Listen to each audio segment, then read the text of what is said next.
Добър вечер, зрители. Аз съм Ивайло Иванов, играта. Вие гледате от Кенана до Ямача предаването и новините такива каквито са или поне каквито би трябвало да бъдат.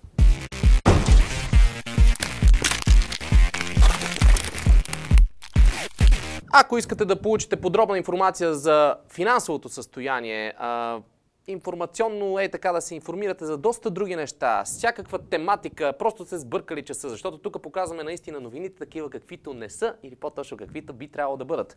Аз искам да ви кажа нещо много интересно и то е, че сега имаме един подготвен репортаж, специално от моята репортерка Ива и нека да го видим в момента. Плашат ли ви бежанските вълни? Честно казано ме плашат, защото това, което четем, виждаме, че какво значи един беженец? Един беженец, когато се е оплашил за живота си, той тръгва с една торба дрехи и с някакви документи и с малко пари. Тук става вече за съвсем нещо друго. Те тръгват с много пари, те тръгват с много багаж и там не ме карайте да влизам. Много са дълбоки водите. Много е сериозна политиката, която някой тика тези хора да бяха, когато имаше война. Сега, защо е това пренаселение? Нали, ние се отговаряме на въпроса или четящи хора знаят за какво става дума. Нали, защо към Германия, защо към Австрия? Честно казано, аз смятам, че както Унгария постъпиха, както постъпиха и Чехия, просто трябва да бъде изградена стена и в България да не се допущат, защото ние пущаме нещо много страшно в страната си. Малко, да. Защо? Не знам. Дали ме плаши? До някъде ме плаши. Защо? Някъде ме плаши, защото това са хора, които по един или друг начин тежат на бюджета на държавата.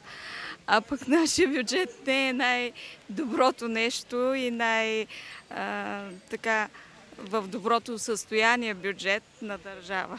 Плаши ли ви бежанската вълна? Не чак толкова, но не съм безразлична. Не да ме плаши, тя е страшна. Мога да ви кажа и какво ще стане, ако се интересувате. Кажете. Значи от тези бежанци, по моя преценка, не повече от 10-15% са всъщност бежанци, уплашени от войната. Има една част, която са терористи между тях, които не са малко и не могат да бъдат овладени от службите за сигурност, защото те са премесени с другите. Обърнете внимание на процента на младите мъже в тълпата. Децата служат само за камуфлаж с жените. Често камерите ги дават, но преобладават поне 60-70% са млади мъже между 30 и 40 години. Гледах много изказвания, най-ми хареса на Бойко Ноев, бившия министър на войната, който каза, че тези млади хора, ако наистина са оплашени от събитията, трябва не да фащат по едно дете в ръцете, а да фанат пушките и да си пазят родината. Както сме правили ние преди време. Така че останалите, примерно 70% са икономически имигранти. Защото те не са само от Сирия. Значи, ако войната е в Сирия, там е Ирак, Пакистан, Афганистан и околните държави, преобладава икономическата вълна. Това ще бъде причина, може би, да се разкапи Европейския съюз. Не. Не ви плашат. Бежанската вълна не ме плаши. Може би Западна Европа трябва да се пази от заплахи. Мислите, че ние ще останем невредими? Да, така мисля, че ние ще останем невредими, защото си пазим границите и пускаме само тези, които наистина са бежанци. Само хубави работи. В смисъл? Всички говорят негативно. Не ви плаши? Не ме плаши, все още не ме плаши. Бежанската вълна много ме вълнува, защото няма да имаме спокойствие изобщо и даже и от тях допълнително. Не само от нашите цигани от турци, ами от тях дори. Да си мислям, ние българите сме.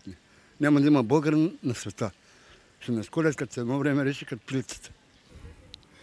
За какво да ме плаши? Тя още не е започнала. Тя ще започне от Африка, като тръгнат. Ти са по-зле. Мен не, честно казано, малко да. Заради това маничкото. Не чувствам въобще, че света е по-хубав, отколкото беше. И ми е страшно за бъдещето. Даже съжалявам, защото предполагам, че няма да живее тук. За жалост.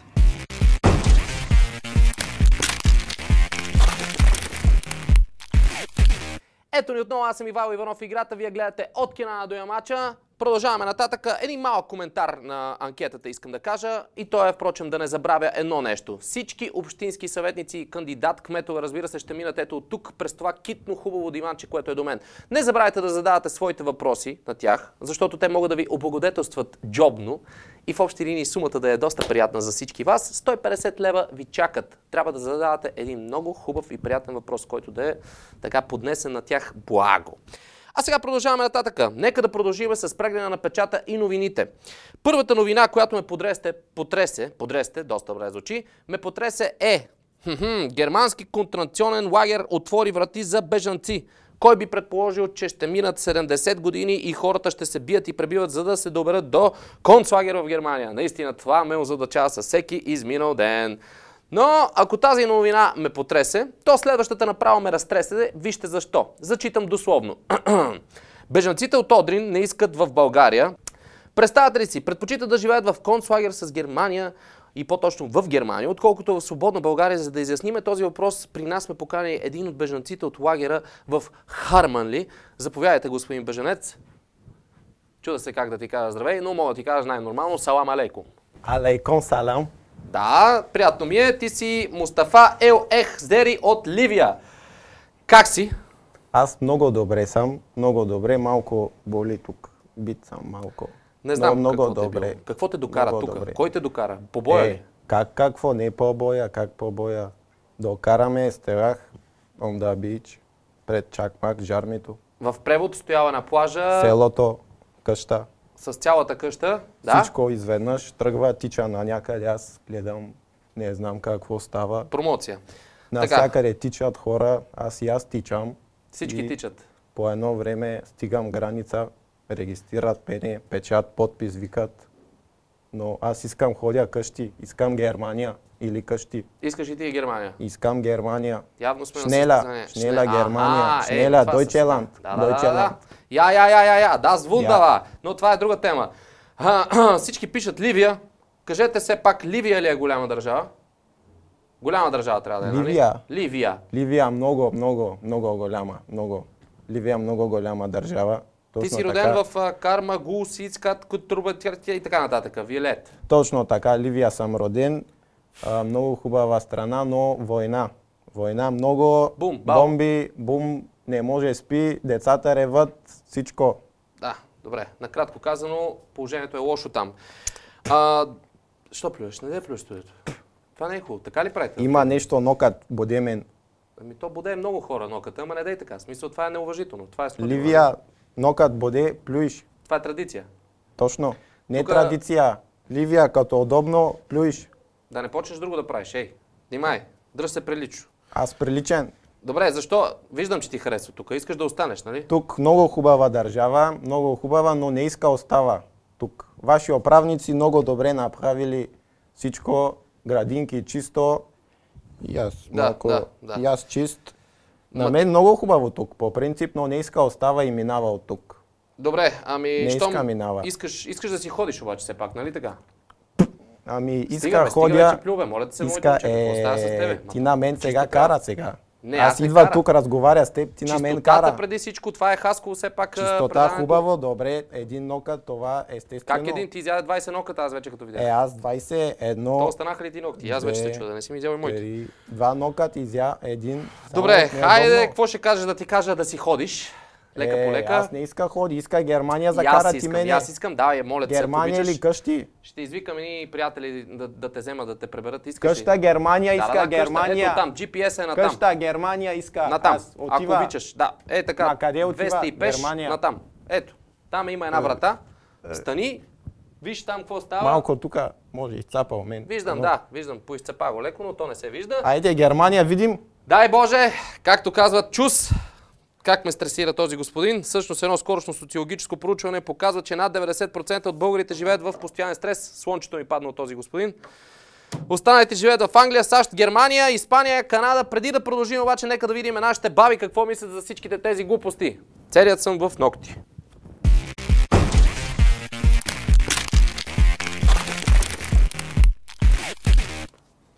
Чуйте сега да ви кажа. Моя внук доктор ще става.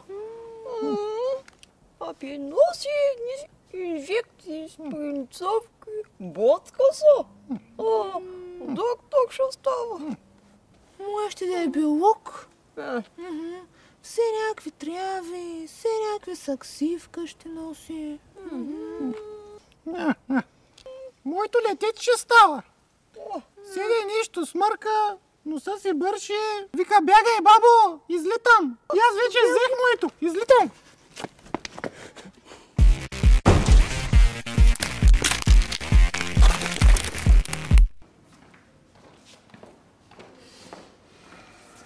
Добър ден! Добър ден! Чадо! Да. Къде тук е Забаря? Кой? Забаря. Бабче, не се казва Забаря, а се казва стоматолога. И се намира стаята му е там, вляво, но работи от 1:30. А сега е 9 сутринта. Довиждане. Благодаря на Чадо! Да те питам. Добре, питай. Учаря къде е тук? Кой? Учаря. Не се казва очар, баба, а се казва офталмолог и е на втория етаж вляво. Аз на кой етаж съм? На партера си. Довиждане. Чадо, да питам. Какво? Ти къв си? Аз ли? Да. Не знам как му викате вие, обаче аз съм гинеколог.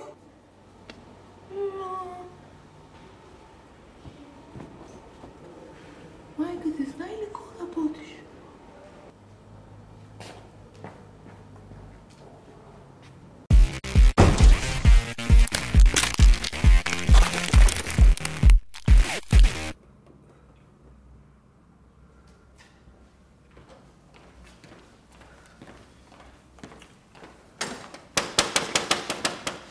Чадо! Да. Да те помоля нещо, баба.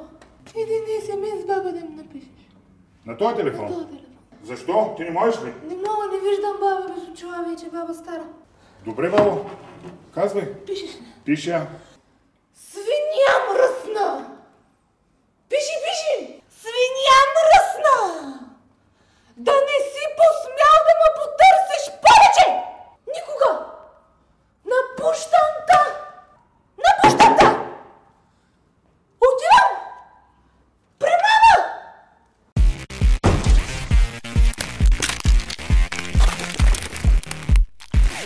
Здравейте отново, аз съм Ивайло Иванов в играта и вие гледате от Кенана до Ямача, предаването, в което вече имам и гост, който трябва да ви кажа кой е. Той е изявен, доста известен даже рибар в района. Щеро Щерев, музикант и рокаджия, здравей! Здрасти! Как се чувстваш? Ами, малко ми е странно, защото познавам тази сграда и тук изведнъж предаване. В едно стори. Предаване. Какво става? Предаване. Тук съм работил 10 години, например. И как не си ни видял? Вестника беше тук, но вас ви нямаше. Ето, ние сме били запланувани, ето ни вече... Трябваше по-рано. По-рано, сега сме тук вече. Добре. Кажи сега, ти, като един изявен, наистина рибар и известен по-точно в района, кажи ми първия път, когато хвана въдицата, помниш ли го? Кой не го помни? Кой не го помни? Тя беше от едно дърво, или дал, така му викаме тук, дал, клон. Говори ми, аз не разбирам. Пръчка, хайде да я, една пръчка си бях направил така и вързах нещо там, такова, фърлих и хванах една риба. Хванах риба, веднага. По това аз разбрах, че това е моето бъдеще. Щом кълве? Ще ставам рибар. Нали? Да. И може би това беше причината. Не знам, но след това се появиха други основания, вярвай ми. Когато говоря за рибарлък, съм много пристрастен. Ама ти си и рокаджия. Кое беше първото? Китарата или въдицата? Не, въдицата. Въдицата беше първо. За съжаление там беше въдицата. След това се появиха китарите, ама затова ще говорим малко по-късно, може би. Ами може директно да кажеш, впрочем, там как кълва. Кълвеше ли добре също? Там кълвеше. За съжаление, отначало по-слабо, след това по-така смислено и накрая се оказа, че 30 години се вади хляба с това. 30 години не е никак малко, това е голям стаж. 30 години. Аз съм почти на толкова даже. Какво ти дават обаче тези две хобита? Едното какво ти дава и другото какво ти дава? Значи винаги съм казвал, че риболова е съвместим с музиката. И веднага ще дам един пример. Оня ден Клептън имаше рожден ден.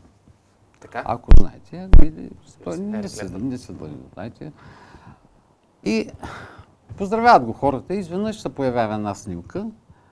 Клептън рибар. С въдица, с такова. И аз тогава разбрах, че Клептън е бил рибар, например. Както и Дейвид Ковърдейл, един от любимите певци. Все рибари. Големи са. Спокойствие им дава да творят или какво? На тебе какво ти носи? Значи тази тема е много обширна. Освен това аз вече 12 години правя една рибарска страница тук в местния Хасковска Марица. Рибарска страница. Да. Страницата се казва Рибарски страсти. Рибарски страсти. В тези рибарски страсти аз не се опитвам да уча хората на риболов. Макар че сега са ми измислили някакъв прякор там, че съм бил професор и така нататък. Професор, например, е... аз съм Щерев Щерев, професор е и Симеон Щерев, Банана, например. Той е истински професор, ама даже в друга област. Той е голям музикант. Разбира се. И така, много съм пристрастен към това, но нямам за цел да уча хората и за моя радост така възприемате добре тази страница и се радват хората, когато пишеш за тях. Аз не ги уча на риболов, естествено. Има си списания, има си такива издания, които учат на разни хватки, на разни такова, но моята цел не е така. Моята цел е да представя човека, да представя рибаря и така нататък, а той да се радва. В района кое кълве най-много тук? Ами, всички стрелят на шарана. На шаранче? На шаранче се стрелят, обаче не се задават въпроса дали това е тяхната риба. Защото аз определям шарана като една от най-интелигентните риби. Така. И много трудно за лови. Но. А кой е бил най-трудният лов, като каза много трудни? Тук какво си ловил? Нещо, което може да запомниш този риболов до момента? Това ми дойде като гръм от ясно небе. Това беше 2012, когато хванах най-голямата си риба и аз се кръстих рибата на живота. Рибата на живота? Колко на живота. Тя ми дойде така. 50 кила сом. 50 кг сом? 50 кг сомче. Познавам една жена на 2,10 на сумица. Тя 50 кг ли? Да, и на мен беше голям лов. 2012 като се сета. Да, досещам се. Посикам се. Но дойде ми е така, обаче успях да се справя. Така. И това било моята риба. И се оказа, че това е най-голямата риба, хващана с въдица от река. Изобщо в района за винаги? Река Марица. До 2012. Търсих данни, търсих такива, не можахме да намерим данни. И се оказа, че е най-голямата риба уловена с въдица. Ето, това вече. Сега не говоря за други. Има големи риби, които са уловени по друг начин, но не и с въдица. Добре, говорим за риби. А за концерт? Най-големият концерт, който си изнесъл? Веднага се поставка. Виж и как движиме? Сега, аз не съм концертен музикант, въпреки че нашата група беше една от най-добрите тук. Казваше се група Лотос. Лотос. И почти концертно свирихме. Свирихме парчета, които не се изпълняваха. Кръчмарска група си бяхме. Тогава беше така. Свирих се по кръчми, така и така, но ние бяхме така доста напред с материала и брат ми е също музикант. Това е човекът джаз, който му вика. Той прави в момента джаз фестивала в Хасково. Супер, това е много голям ивент. Той е мой брат. Аз свирих бас-китара тогава. Той свирише на китара и групата стоеше много добре. След това малко се поразделихме. Аз тръгнах по чужбина с друга банда. Продължил си с музиканството обаче? Продължих с музиканството, макар вече от 19 години Не съм хванал китара, вярвам. 19 години. Но това не се забравя. Той е като колелото. Не се забравя. Не се забравя. Винаги съм имал тръпка, но просто минах в друга сфера. Появи се един корифей и ме направи вестникар. И вече 12-13 години се бачкам в този вестник. Не знам защо, но не свиря. Като се събирате с приятели, не ти ли идва така душата? Идваме и си ходя на концерти и така идваме, но нещо се случи. Това е много лично. Да, има нещо. Добре, като каза концерти, тук има много концерти вече, които се организират. С радост ли ги приемаш тези неща? Как, разбира се. Ходиш, каза. Кой беше последният концерт, на който отиде? Става въпрос в рамките на страната? Да, тук в България. Скоро не съм ходил, но имам спомен от първия път, с който видях на живо мой любим певец, Дейвид Ковердейл. Така. Пак за него се връщаме. Пак за него се връщаме, да. Имам и други музиканти, които са ми любими, които слушам с удоволствие. И не само рок музика, слушам си и джаз, и въобще музика, която смятам за качествена. Значи имаш и любим, предполагам, и група, и гитарист. Група си имам. Кой е той? Аз ще се върна в моите си младите години. Няма начин да не спомена Ерик Клептън, да не спомена Deep Purple, това са едни любимите групи. Много обичам певците, и то певците, които са хард така певци. Deep Purple наскоро излезнаха в една класация, бързо да те прекъсна, която е за най-продадени албуми за времето изобщо. Да. Те са, ако не се лъжа, или на второ, или на трето място, като делят места с AC/DC и с други хора, но на първо място са Beatles. Нещо, което е много интересно. Няма как да не са. Просто няма как. Там е класиката вече. Оттам всичко тръгна. Оттам тръгна. Аз съм се родил това време. Точно в тези години. Да. С тази музика тръгнахме. Макар че преди Beatles бяха други певците. От сорта на Литъл Ричард, Соломон Бърк, такива певци. Вярно ли е това, че сте се криели, като сте слушали така? Не бе. Нали? Защото слушах наскоро едно предаване, което казаха, че няма такова нещо, никой не се е крил. Имаше такова нещо и аз съм свидетел на това, защото ние си търсихме музиката по радиото. Слушахме цяла вечер радио. Свободна Европа, такива радиа, които пускаха тая музика и по цели нощи сме стояли. Освен това, ти не можеш да идиш в магазин да си купиш плочата или музиката, която те интересува, която те вълнува. Не мога да я свалиш сега, както в интернет, и да отвориш YouTube. Няма такова нещо. Имахме приятели, чието родители работеха в чужбина и оттам се появяваха едни неща, едни музики идваха и така, винаги така съм им завиждал, че те притежаваха колекция от тази музика, нали, от новоиздадени плочи и така нататък, но бащите им бяха посланици, такива имали са работещи. Имали са възможност. Тук по мазетата се криете и слушате. Да, и точно така беше. Бяхме се направили, например, едно мазе, ти как точно го учи за мазе. Бяхме се направили едно рок мазе с приятели, които обичаме тази музика.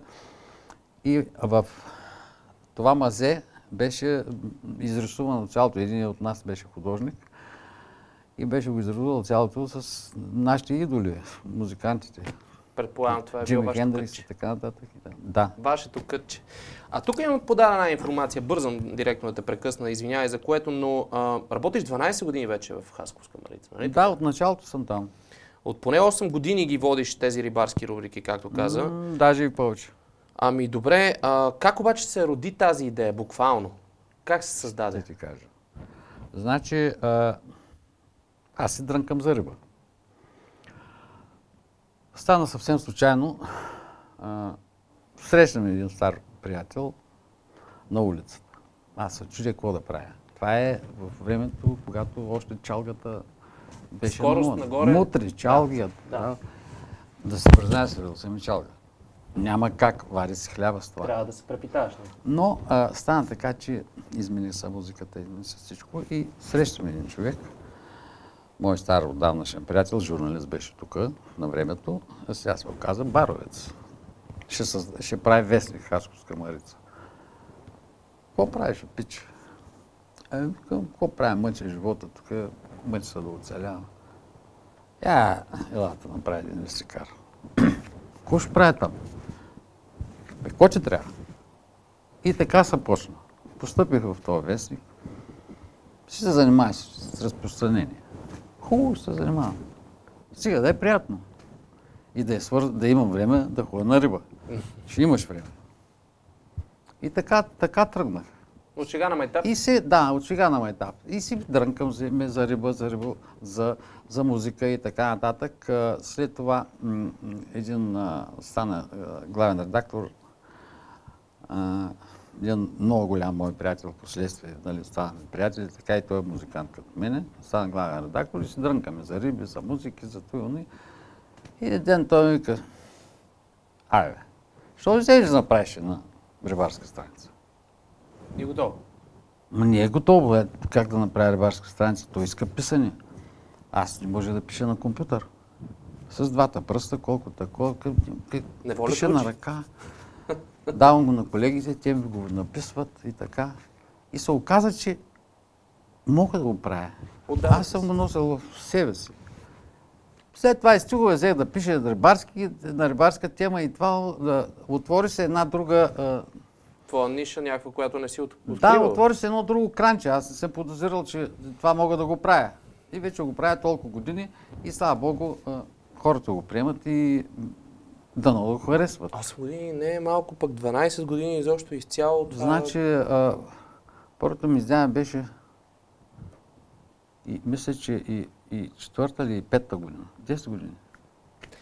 Пожелавам ти това нещо да продължава, да се гради и да се развива все повече и повече. Не мога да не питам и нещо друго. Твоите политически пристрастия?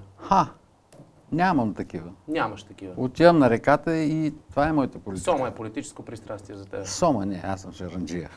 Признавам, че съм шеранджия. Ако някой иска да му обясня какво значи шеранджия, мога да го обясня най-подробно, но няма да имаме време. В страницата там ще страницата, да, там го пиша. Значи го обещаваш, че пак ще гостуваш при нас с нещо по-голямо, което ще хванеш от 2012. Едва ли. Не се знае. Едва ли. Не се знае. Едва ли. Това беше рибата на живота ми, аз така мисля. Според мен. Преследвам цял живот шарана, а той ми идва сом. Сега не знам защо. Ето сега пък може да дойде шаран. Още по-голям. Дай Боже. Надявам се.